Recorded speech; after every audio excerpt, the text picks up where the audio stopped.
Hello, chess family. It's me, National Master Jesse James. We're going to be going over another game from Logical Chess. This time it's going to be Janowsky versus Alapin, at least Alapin the Great, as I like to say. Unfortunately, in this game, he won't be too great losing his game, but it's still a very nice game to go over. This one, we're going to be talking about the idea about the two weaknesses principle. Let's see how Janowsky takes out the great Alapin. Here we go.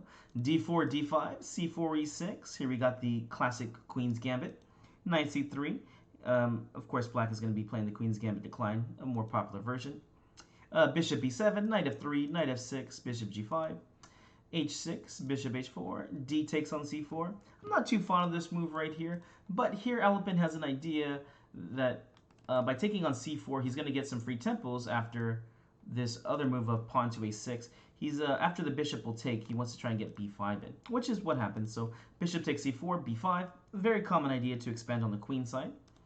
Bishop goes to b3, knight to d7, and here hopefully you can see two very important squares in this game. Which are the very important squares that white and black are playing over, or fighting over? It's definitely going to be the d5 square for one of them. So you can see that a lot of pieces are actually aimed at this point right here. The bishop stayed on this diagonal, not going back to d3 to attack, as well we need to keep an eye on this d5 square. And the other very important square for black is going to be the c5 square. Now this is very important for black because if he wants to achieve equality or create an imbalance to play for a win, c5 is a must move to be played in these games. Why is c5 so important? Well, if you don't get your pawn to c5, this c pawn can become a weakness, as it is a backwards pawn, or a pawn that can be moved forward without being attacked. Here, this is one of the ideas of knight d7, is trying to get control over the c5 square so we can take back easily. Now, if c5 gets played, there's two different ways that you can play for it. Let me go and show you a quick example for this. Well, white goes ahead and plays queen e2, and here black plays pawn c6. Incorrect. Here black is going to lose the advantage, and white already gets a +1. What are some ideas? If black is able to achieve c5 here, well, there's two main ideas that are going to happen here. Let's just go ahead and say white castles. Black can play pawn c4, as you can see. Now black will have a pawn side majority, so it's 3 pawns versus 2, which means black can try to create a passed pawn. Another idea about this is, well, you can also take on d4. And either way that white takes back, they got their pluses and minuses. For instance, if knight takes on d4, well, white can't claim an advantage to the pawn structure anymore or more central control because, well, the pawn structure is now the same. So black is already equal in that aspect. The only thing white can really claim in this game for an advantage will be the development factor. But if black just develops normally, he should be able to get a good game. The other way of playing this would be for pawn takes on d4. And this is the double-edged sword right here. White has more central space, but they also got this isolated pawn here. Anytime you have an isolated pawn, the best plan you can do is go for an attack against the king. So white would typically go for a kingside attack here. Now black is going to want to trade off all the pieces and go to endgame because, well, this isolated pawn becomes weak. In endgames, the king and pawn endgame will be lost. So what should we do here? Black should definitely try to play for the c5 move, and unfortunately, he does not achieve it as soon as he wants to and plays pawn to c6. White already has a decent little advantage. Well, let's go to continue. White castles, black castles. Let's go and develop our pieces and aim toward this c6 weakness. Hopefully you see the move. What do we play here? Yeah, let's get these rooks into the game. Rook a to c1. Remember, you don't want to put the f rook over here because, well, what does this rook over here do? It's kind of just on the queen side over here, and you don't really want to play a4 in any of these lines. So the rook goes to c1. Black plays bishop to b7. And now, where does this rook belong? Let's go toward the center. e1 or d1 are very good squares, but I like the way that Janowsky plays it. He goes over to d1 here. It's always a nice idea to put your rook opposite of your opponent's queen. So, rook f to d1, and black plays rook c8. Already, white has stopped black from achieving c5 right away, as well we can just take here, and, well, you don't want to take back right away, because here, black will be getting a nice weakness. What do you play here to create a kingside weakness for black? Hopefully you see this easy move. We're just going to go ahead and take on f6 here, and, well, you have to take back with the pawn. And obviously these double pawns are not going to be good. An isolated pawn over here and an open file to attack with. So, yeah, that's not going to be good. Notice here we can't play queen takes because then the rook just takes the knight. And also, if you try to take with the knight, well, then you just lost your queen. So this is a very nice little idea here from from stopping black from achieving c5, at least right away. That's why black went ahead and played rook to c8. And now this is a very good question. We've got all our pieces developed. What do we play here to try and get the advantage here for white? There's a lot of different tries here, but I love the way Janowsky plays it. What would you play here in this position? What would be your plan? Here, Janowsky plays knight to e5 here, which I definitely like. We'll analyze this a little bit more, but what are some other ideas in this position? I've had some students mention a4. This is not a move you really want to play. For instance, if black just plays something like queen b6 developing, the idea of playing a4 was a take on b5, but after a takes, c takes, the only thing you've done is open up the bishop.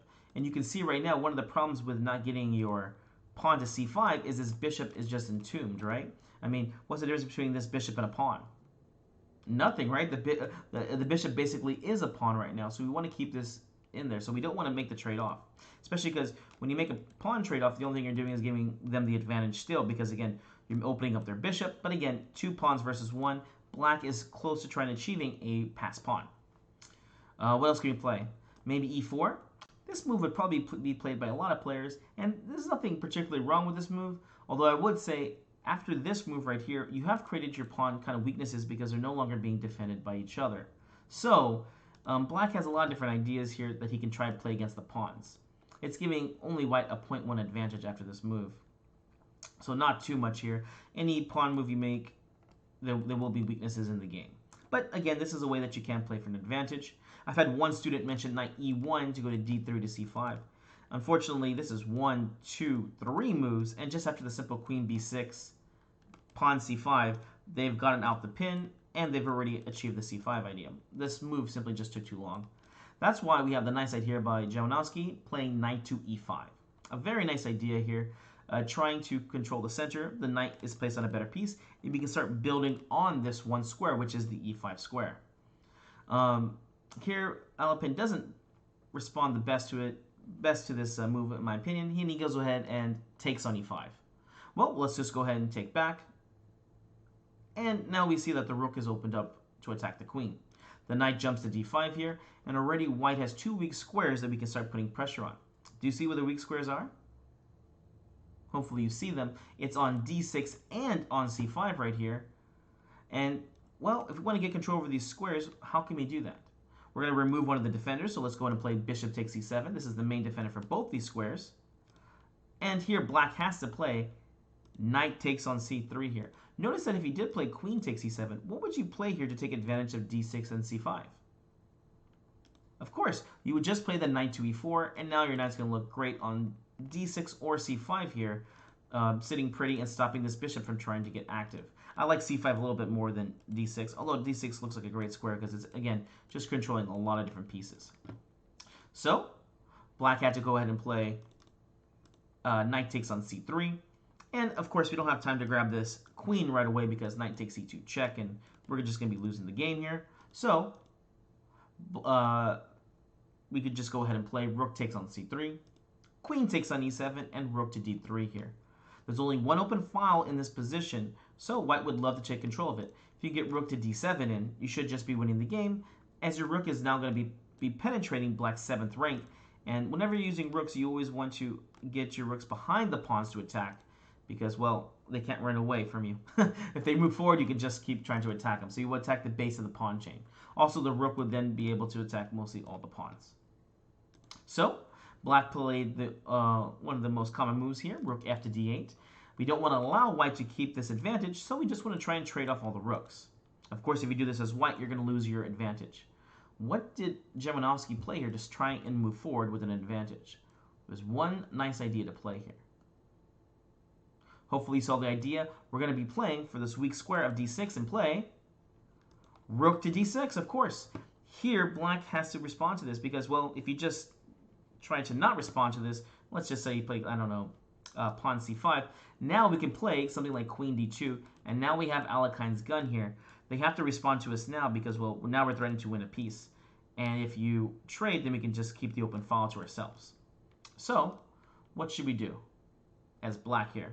Well, Alapin plays rook takes on d6, and this gives Janowsky his first weakness that he's going to put against Alapin. This is the two weaknesses principle. We're creating our first one. How should we take back? One of these is good because you're going to get a weakness against black. The other one is bad because then you're going to get a weakness. So which one should we do? Should we do pawn takes or do rook takes? Well, hopefully chose the right one. Unfortunately, rook takes d6 is not going to be the move here. Black just plays something like c5, and even after queen d2, well, you can just kind of stop this with a simple bishop c6 move, or maybe just play c4 and get your queen active over here on the open file. So the first weakness that you can create is a passed pawn, so you should take with your pawn. Passed pawns must be pushed, and as Nimsevich says, passed pawns must be kept under lock and key. You have to keep an eye on them or else they will escape and become a queen, right? So Alapin plays queen d7, one of the worst pieces to blockade with. Typically the best pieces to blockade with are going to be a king or a knight. So queen d7 gets played. And we have a passed pawn here. And what's one of the best passed pawns you can have? A protected passed pawn. Here we're going to maintain our advantage. So let's go ahead and defend it. e4, c5, e5, and c4 gets played. Now this is okay that they've actually got this pawn to c4 here, because this bishop now has a new beautiful diagonal to move to, which is on c2. Now we've also got another step up, is that this is a protected passed pawn. So most endgames that you play into are going to be better for you. Black is already in a bad position, but one weakness is not enough to win the game. Black can definitely blockade here, and it'd be really hard to break through. So that's where the two weaknesses principle comes. You have to make another weakness that you can attack, and the pieces have to run back and forth to try and defend both, right? That's why double attacks in chess are so good. We only make one move at a time. The same kind of principle applies here.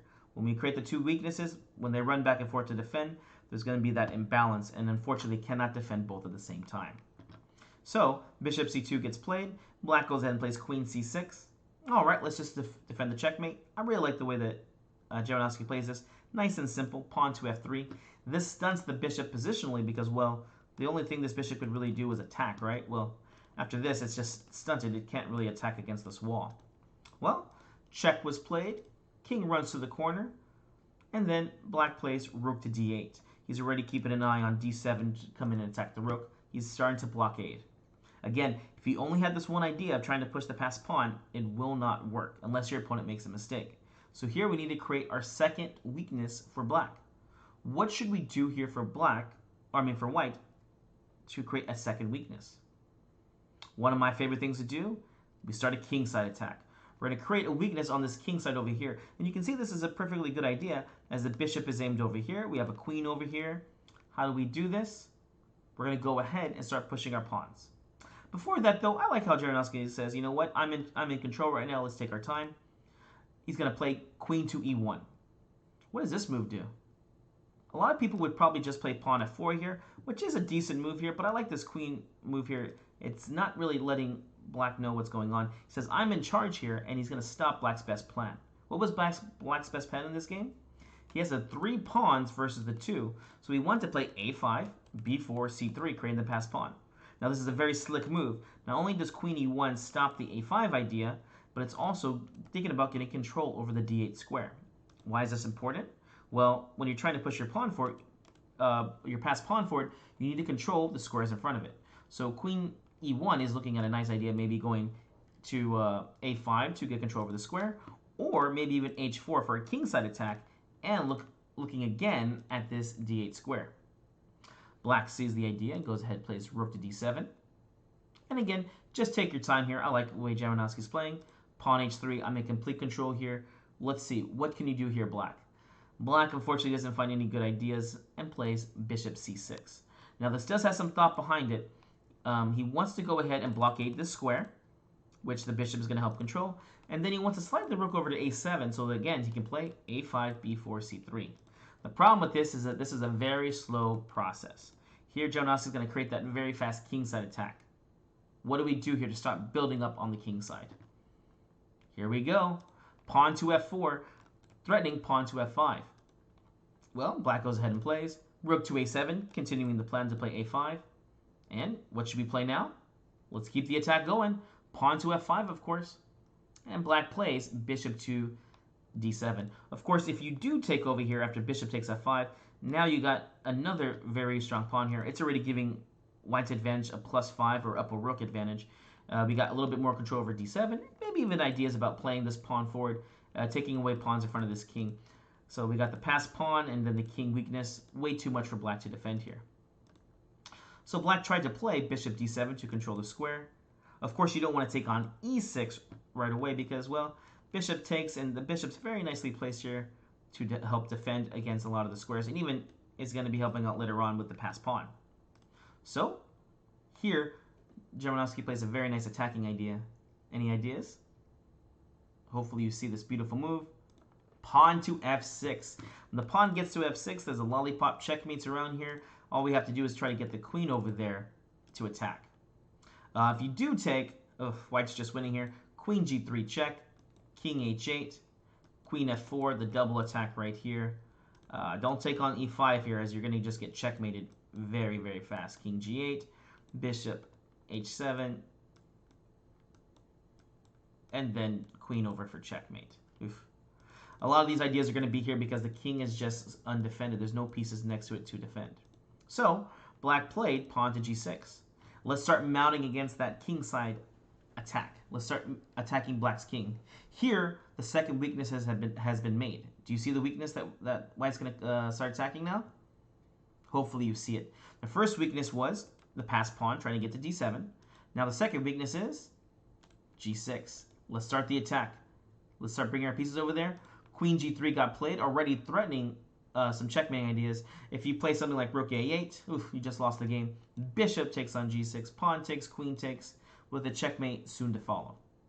So black had to defend against this idea and played king h7. Let's add another attacker, g6. It's a very nice move that gets played by a lot of strong players. What do you play here to add some more fire to this attack? Hopefully you see it. h4. Notice black can't even play the simple move of h5 because, well, after that, queen g5, and there's no real good threat to stop queen takes h5 check due to the pin. Just a strategically lost position. There's forced checkmates are only in the cards now. So black went ahead and started to get ready for the g6 threat and played queen back to c8, h5 of course, queen g8, and we're not going to take right away here. If you're thinking about taking right away, stop it. Here h takes g6, f takes g6. Now you're allowing the bishop to come back, and now the rook will help defend on the 7th too. Now g6 is still a weakness, but here we can keep mounting pressure, but it's always best to keep the tension in the game. How can we add another piece to g6 here? Only got one more piece left. Let's do it. What's the move? Here it is. Rook to d4, getting ready to play rook over to g4, again putting pressure on g6. Black played bishop e8, and this is one of those moves I was saying you don't want to take right away because after pawn takes, the bishop's ready to help defend right away, and the rook is able to slide over. Here, Janowsky keeps adding pressure and keeps finding weaknesses in the position. Here we go. Rook h4 with a nice threat. Do you see it? If black's not paying attention, he can lose this game very, very fast. After a5 here, oof, checkmate in 6 here. H takes g6, h takes, and now rook takes h6 check, king takes, and mate. Oof. Disgusting way to lose a chess game. There's also very nice ideas with just a simple queen e3 idea attacking h6 and the undefended rook. Remember, never try to leave your pieces undefended, as tactics will naturally flow to them. So rook h4 was played. Black plays queen f8, guarding against these h6 checkmates and ideas. And rook g4 gets played. It's a very nice little tempo move here because you notice you could have gone rook g4 right away, but now the queen would have been on g8, right? So h4, queen f8, and now the queen needs to go back. It's like white just gained a full move for free because now it's white's turn here. Well, let's keep looking for tempos, keep looking for threats. Here, queen e3 attacking h6 and a7. The rook must move. Rook over to d7, trying to blockade. You can see that although black's plan was to try and push the passed pawns, it never really materialized because white was able to create such strong threats on the king side. So the game is now just white attacking the king. Can black defend against it? Because of the two weaknesses principle, the passed pawn and g6, the king doesn't last long. Here we go. Rook h4, again threatening h takes g6 and queen takes. Black needs to defend. Queen to f8. And now adding the final piece into the game for the attack. Who is going to help out with this kingside attack? This king has these pawns defending. We want to get rid of them so we can win the game. How do we do that? G4. With the simple threat of either playing G5, just winning the game here. Black just kind of gives up and plays King H8 here, hoping for an endgame, but that's not going to happen. Pawn takes, Rook takes on H6, Rook H7, takes. Here again, G6 is the weakness. Let's add a little bit more pressure. Queen to G5, Queen F7, and now White to move and win. This is a very nice idea here. Remember the two weaknesses principle, G6 and the passed pawn. Hopefully you found the idea. I don't want to spoil it, but here it comes. Here we're going to play the awesome move, Queen H5 check, and the king must run back to G8. Why do we play this? Well, the only reason why this pawn can't get across the board is because of the bishop and the queen, right? Do you see the idea now? Here we simply play bishop takes, queen takes, and of course the bishop can't take back, or else we'll just get a pawn across the board. The two weaknesses principle finally wins out at the end. Notice here that we couldn't just play queen takes right away, because after queen takes, bishop takes, they can take back with the king. So it's important that we go ahead and kick this king away before we take on G6. Well, I hope you guys enjoyed this game. Again, this was the idea about the two weaknesses principle. Start applying it in your games, and I guarantee you'll be getting more wins. I'll see you next time, guys.